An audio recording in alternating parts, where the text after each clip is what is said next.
Yesterday's 400 migrant crossings, Alp, brought this month's total so far to 2,354. That's 3 times more than the whole of March last year, and I believe that we're well on track to possibly have to take about 100,000 migrants this year if we carry on in this way. So it just brings into sharp focus that still Priti Patel and this government are doing nothing to address this crisis. Yeah, you're absolutely right. And here we are talking about this subject yet again. It's been about 18 months since the government said we're going to take tough action, and we're still stuck in the House of Commons now, where the bill is making its way through like walking through a swamp, frankly. I despair, because we keep saying, and the government knows, that unless you make it clear that it's not going to be possible to get here and stay if you're coming here illegally, and they are coming here illegally, then I'm afraid they will continue coming. It's nearly 4,000 people have come so far this year. The end of March last year, we saw 1,161 or thereabouts. It's massive. This is massive, isn't it? It's huge. It's huge. We're already seeing much more than 3 times the number we saw last year. So, yeah, by the end of the year, just in boats, never mind about those who come across in lorries, just those coming in boats, there were nearly 30,000, 28,500. Well, multiply that by 3 or 4, and frankly, it doesn't take a genius to work out how many we're likely to end up with by the end of this year. I remember that impressively you once told me that you've actually read Priti Patel's Nationalities and Borders Bill, and it's about 55 pages, something like that.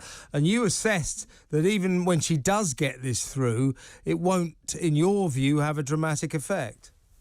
That's my belief, for the simple reason that some of the measures that need to be taken, for example, overseas processing centres, for example, pushbacks, sending those who get here back immediately, none of this is going to happen. That's the problem. And so long as it continues, then I'm afraid that the traffickers will be only too pleased to recruit people at huge sums of money to get them over here, knowing that they're going to stay, they're going to be able to work. And now we hear, why don't asylum seekers have the permission to work? They're going to work and they're going to pay taxes. Well, I think that is one of the biggest misconceptions we could ever have. It will be a disaster, frankly, if we allow asylum seekers to work while they're here. All it will do is attract more. All right, we now have to go through the process of reminding the listeners and the viewers of what happens. What will have happened to these 400 migrants who came over yesterday? We don't know the exact figures, but it's a fair bet that, as always, about 80 to 90% of them will be young males between the age of 18 and 34, proving or indicating that they're almost certainly economic migrants as opposed to people fleeing from war and terror. They're fleeing from France. There's no war and terror there. Then they will be put into a nice coach, and then they'll be taken to a hotel or some kind of dormitory, where if they want, they can walk straight out. And then they'll be just put up there, given some money, and just hang around. And no doubt they'll all apply for political asylum, but the process will take years. So they're just here, aren't they? So the most absurd thing, Alp, I know we talk about this every time, but it is sort of breathtakingly nonsensical that what we do is we take them to hotels, and if they want, they could just walk out. So they've made it. Yeah, absolutely right. I mean, what we need to do is what always used to happen with those who arrived illegally, or those that we held up that we didn't give permission to, they were detained. They were held until a decision was taken. And quickly, a decision was taken. Once that happened, then they were returned from whence they came. And I know people have been saying, whoa, what about all the Ukrainians that are coming in now? Well, let's be clear. The people they are fleeing war and terror. They are fleeing war. They're mainly women and children, for goodness sake. You refer to the percentage of males. It's 90% male, and 75% of them are men of working age.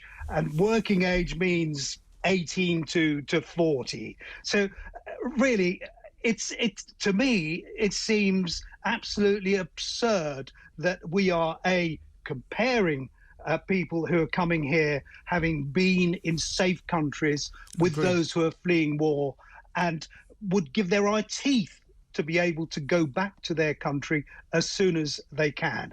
That is the difference, a huge difference. A final point, Alp. Let's reflect on the Crown Prosecution Service and their policy, which is that all these migrants that come across the Channel are not breaking the law. And therefore it is not a case for them. Well, I would suggest that we should talk to them first. We should investigate them first, because we don't know whether they're breaking the law. And by the way, I believe it is breaking the law to arrive here with no documents on an uncharted vessel. Absolutely. Leaving a country from an unauthorized point. Yeah, clearly the journey is illegal, for goodness sake. It's not only illegal, but it's hugely dangerous. And I can't understand why anyone would want us not to stop people coming in that way. But just on the Crown Prosecution Service, just to be fair to them, what they do is make a judgment as to whether or not, what the likelihood is that there will be a conviction if they are taken to court on the basis that they've entered illegally.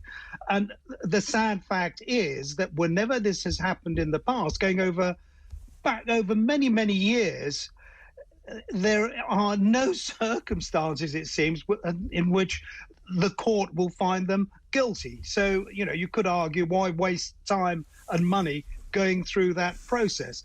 But I agree with you, and most people in this country would agree with you, that they're coming across illegally and they're effectively breaking into the country, and that's got to stop. I said last question, but one more, Alp. I mean, it's an obvious. What on earth is Priti Patel doing about this? Is she still coming up with madcap schemes about jet skis and nets in the middle of the ocean and wave machines to send the migrants back to France? I mean, what is she actually doing? I mean, her bill, as you say, she puts a lot of store by that, but that's unlikely to have a dramatic effect. What is she doing? Well, to be fair to Priti Patel, I think she's one of those who genuinely would like to get a grip. She would like to stop it all happening. I think that this is a collective government effort that's needed. It's got to be pressed from the top, supported from the top. And I don't think at the moment, frankly, that Priti Patel gets very much support from anywhere in government, let alone in number 10. Well, she's running the Home Office, which for many years has been unfit for purpose. Alp, great to talk to you as always.